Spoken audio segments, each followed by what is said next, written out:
In our red corner, please welcome Sam Mcglone.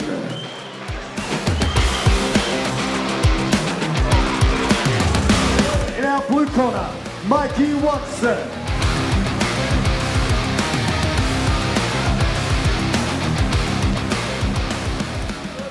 Here we go, folks. Our final wannabe boxer between Sam Mcglone in the red corner, Mikey Watson in the blue corner.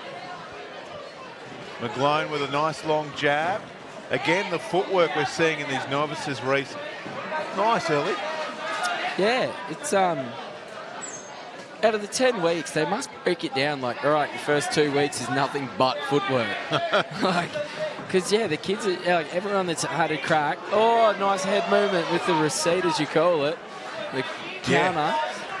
Lovely work, like a nice balanced ledger on the fight game. I had a 10, no hits to the back of the head there. I had a 10-week camp with Wayne Parr at the helm, and I think the first 8 weeks were running until you vomit.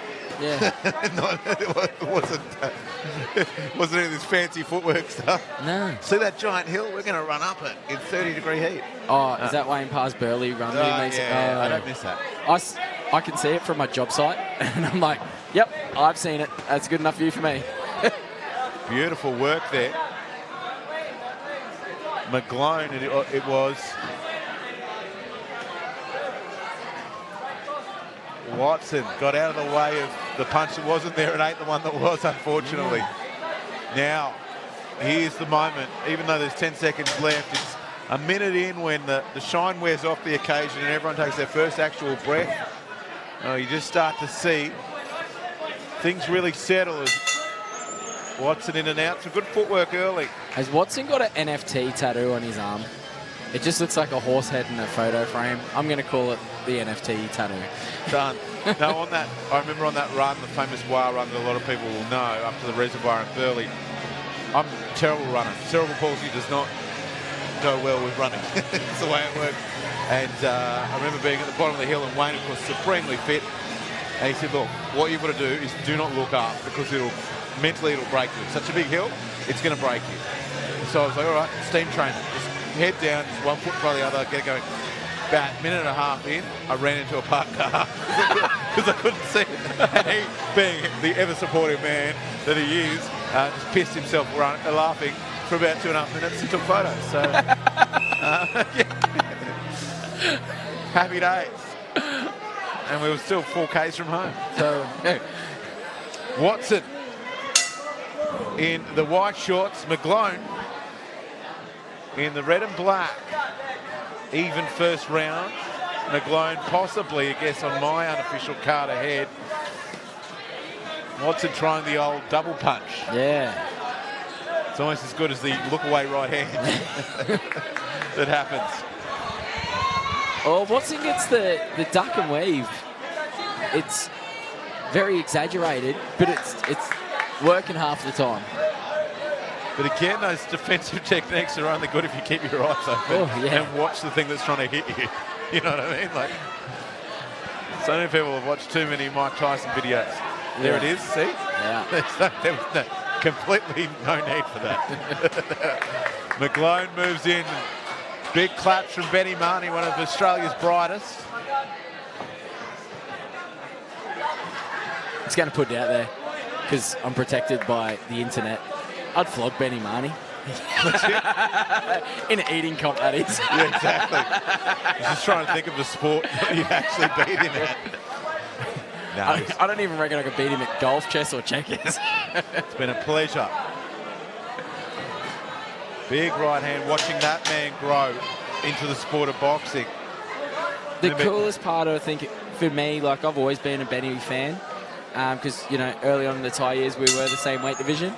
But then seeing him get the opportunity, use that word loosely there, to go down and help Jade, my cousin, in that boxing camp and stuff, and then just train alongside him and that. And then you watch Benny fight after it, and you see him progress, and then you see him go in his sparring zoo and all this. And, in demand. he's his height, his reach, like he's a specimen. Like. From a skinny 13 or so year old as he was back in the day, I remember at Buchu. Oh. And I was just so in awe of his capability, and he's such a good guy. I remember... He's just such a nice human too. I remember meeting with the guys at Boone, and I said, can you put together a box of whatever he needs to keep training? And they did, and we started from there, and he's just... It's been a great ambassador, and I wish him all the best. He's a good fella, but anyhow, this final round is Mikey Watson and Sam Mcglone. And it's Mcglone again with that long jab, and you can do a lot of damage in amateur boxing, Reese Lightning, if you've got a good long jab. Oh, yeah. Again, I bring up Vladimir Klitschko, who is worth about 100 million, 200 million US dollars from effectively having an incredible jab. Yeah, it was just on point all night.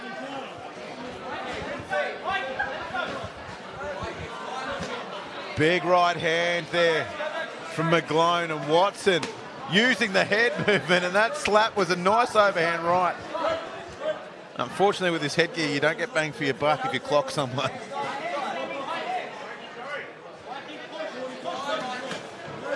Interesting technique on the way in there, trying to slap the right hand down. This one getting a fraction untidy halfway through our final round. 30 to go. Mcglone again working that jab. I'd love to see him use it a bit more. He sort of throws one and then steps back and looks at it like it's a painting on a wall at a museum. And we're not here to appreciate any other art than that of boxing. So step in, young man. Beautiful work. 2 and 3 and 4. And he gets results. Watson having some luck of his own, but he just gets untidy. He looks much better when he sets that base. I'll give it to him. He's there to swing and he's there to throw. Yeah. Well, he wasn't going to go home without being in a fight. And no. Both men did very well there. That's our final. Judges have it as the red corner. Yeah, as expected, Mcglone, he got that jab working and he did well. Just one more to go, folks. Just a tick. The Psycho, Brooke Cooper, against Karina Taruki Piscini.